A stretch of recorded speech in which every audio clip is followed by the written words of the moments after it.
When it comes to students and their well-being, much has been written about those in pre-tertiary settings, but less so undergraduate and postgraduate university courses. Even rarer are accounts which bring together drama and theatre, well-being and international students. A study of university students in Australia found that mental health issues of university students are flying under the radar of policy attention and leadership in both higher education and mental health portfolios, with international students suffering higher levels of anxiety than domestic students. The following case study outlines how drama and theatre were used to enhance the well-being of international students at the University of Melbourne. It highlights a program which took place during the Melbourne COVID lockdown, where colleagues from the University of Melbourne produced and ran a series of stand-up comedy workshops for undergraduate and postgraduate international students, most of whom were overseas at the time, unable to come into Australia due to the pandemic.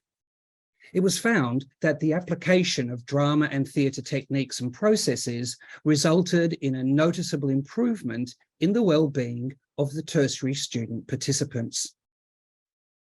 The team were as follows: myself from the Melbourne Graduate School of Education, Dr. Diane D. St. Ledger from the Faculty of Arts, School of Languages and Linguistics, Dr. Jane Lisk from Medicine, Dentistry and Health Sciences, the Melbourne Medical School, Danielle Clayman from Medicine, Dentistry and Health Sciences, and Kelly, who's with us today, Kelly McConville, a PhD candidate in the Melbourne Graduate School of Education. Each member of these three faculties contributed knowledge and skills throughout the project. From medicine, the contribution was scientific knowledge and understandings of well-being and youth issues surrounding university students and well-being from a counselling perspective via Danielle. From arts, Diane was able to contribute transnational studies and perspectives, including those of international students and perspectives of those for whom English is an additional language. From education, Kelly and I were able to contribute the interrelationship between drama and the promotion of well-being through the running of drama workshops with young people. This University of Melbourne project, of which I was a part, it was entitled International Students Creating Comedy to Foster Well-being. Are you joking? It was funded, of course, through CAWRI. Its primary objective was to foster international student well-being by teaching them how to harness their creative potential and explore the funny side of life as international students in an Australian context. As a team of University of Melbourne colleagues, we received funding to run a series of comedy workshops with the aim of using, quote, humour and the use of English language as a mediating space for students to reenact and to negotiate between language and the way in which these elements can be harnessed to create powerful narratives about self and others. As well as the well-being aspect of the project, the academic team was interested to see whether the findings of this project would support the assertion that humour is a form of language play and has been found to enhance language acquisition, as has been reported previously. Further, the academic team argued that if humour is known to promote well-being, it is also known to enhance belonging through the fostering of common values and attitudes. Thus, the pragmatic function of humour as a tool to foster aspirational values in one's group or community was explored and discussed, with a view to fostering greater understanding of the community in which the students lived and a greater awareness of their own values and ideals. The aims of the project were to foster international student well-being by showing them how to harness their creative potential and explore the funny side of life as international students in an Australian context, to gain an understanding into the ways of collaborating to create and produce a comedy routine and how that can foster well-being for undergraduate and postgraduate international students at the university, and to explore cultural differences by working explicitly with the positive dimension of interruption, conflict, and tension. It should be noted that even though the academic team were interested in whether the program promoted well-being in the participants, this aspect was not overtly advertised to them.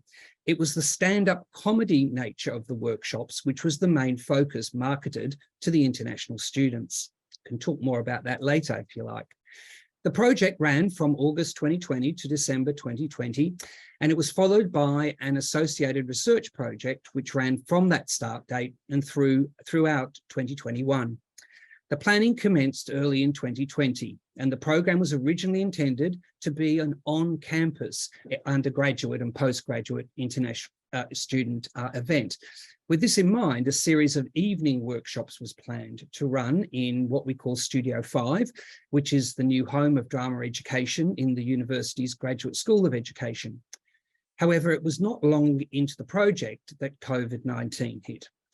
Rather than delay the project and then to run once students were back on campus, whenever that might be, the academic team decided to shift the focus of the program online, with the participants largely being international students who are undertaking their subjects online in their own countries.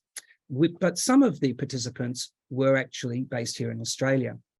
The original version, or vision rather, was for a professional artist to come and run the workshops. So Justine Sallis was engaged because Justine was known for running stand-up comedy workshops in Melbourne. And given that Justine was working with them online and had not run workshops online before, Kelly McConville, who's here today, agreed to work with Justine, given that Kelly had more experience in that area.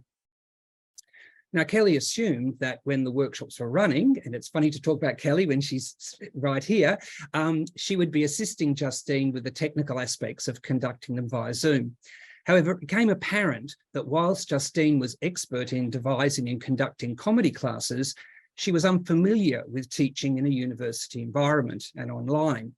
So Kelly, being a drama teacher and a theatre director who has taught in both secondary schools and at tertiary level, she became Justine's confidant and collaborator. My words, not hers. Kelly was able to work with Justine in the background, but increasingly so as the workshops continued, Kelly's presence became more in the foreground. The workshops were recorded on Zoom, so all of the academic team could watch closely and observe what took place as part of the research project that accompanied this project overall. And in accordance with arts-based research, the team scrutinised the way that the students, who were also participants they all agreed to be participants in the research project, how they engaged with the workshops, and findings began to emerge. In turn, throughout the workshop process, those initial findings were fed back into the workshop process, so each workshop was informed by those that had taken place previously. This was seen by Justine as being a great opportunity to have that feedback as the workshops were being conducted. The final set of findings revealed for the students that one of the most appealing aspects of the program overall was the cultural exchanges that took place, including insights into what is deemed to be funny in different homelands. Overall, the findings of the project indicated that the broad intentions of the project were realised. That is, quote, a correlation exists between international university of students, undergrad and postgrad, being involved in a comedy-based project and the enhancement of positive well-being and potentially the prevention of ill-being. Those student participants who stayed the course attributed this to, quote, the fun inherent in the project, which gave them a reason to return each week and complete the required homework tasks. There was also a distinct sense that the participants were part of a community of practice, and as such, they did not want to let their colleagues down by withdrawing or not contributing as required. Interestingly, it soon became evident to Kelly and Justine that they were not conducting the workshops in a vacuum. The impact of COVID on the project and the lives of the students more broadly was acknowledged by all and found its way into their stand-up comedy routines. It was generally agreed by the academic team that Justine's reputation as a comedy artist was an initial draw card, But as the project developed, what became more important, it seemed, was the team-based approach, where everyone was free to share ideas and steer the direction of the performance. Whilst it was determined that these factors contributed to an enhanced sense of well-being amongst the students, the academic team found that the experience to be a positive one for themselves as well. This is because as they watched the recordings of the Zoom workshops, they started to follow the path of particular participants, and this became a very engaging and illuminating experience. Reflecting back on this process, the students reported, after a period of time had elapsed, of having a greater sense of self-confidence resulting from the artistic challenge in this program of having to deliver a live stand-up comedy routine to an international online audience. They also asserted that the sense of achievement that the program engendered enhanced their sense of self-worth and greater confidence in themselves. Now, contrary to what the academic team expected, most participants responded positively to the online mode of delivery. Some claimed that the detached nature of being online gave them an added boost of confidence because they said and did things that they might not have done in an in-person set of comedy workshops.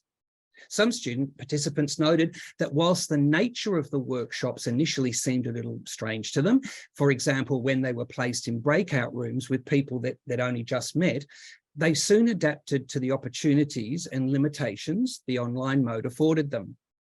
Regarding the use of breakout rooms, Kelly and Justine appreciated that the students needed to get to know each other, not hampered by the gaze of the facilitators. So for this reason, this feature of Zoom was often used so that the students could share ideas about their comedy routines in a more relaxed and convivial atmosphere.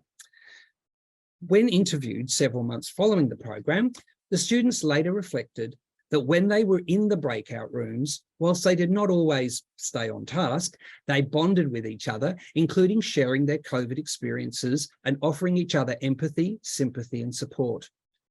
When the stand-up performance took place one evening in October 2020, the online platform again proved to be advantageous. The international audience, whilst not being physically present, responded by providing comments through the Zoom chat function. Significantly, the student performers could see the chat being populated as they performed. This, they claimed, gave them an added sense of confidence, especially those who were waiting to perform. Some even watched the chat as they were performing, and in the occasional break were actually able to respond to the chat during their performance. The project resulted in a set of predominantly encouraging findings regarding the well-being of international university students being enhanced by an online program combining drama education and stand-up comedy. However, as a team, we're keen to try out variations to this approach that we adopted for the project. First, we're considering running a future project where the workshops are run in person, as was originally intended, to compare it to the online delivery mode. And secondly, given the input of drama educators into this project, the academic team would like to see what differences there might be if a series of comedy workshops were run by somebody with a drama education background who also has a background in comedy. Lastly, one byproduct of the program has been the creation of a new breadth subject, which will first be offered at the start of 2023.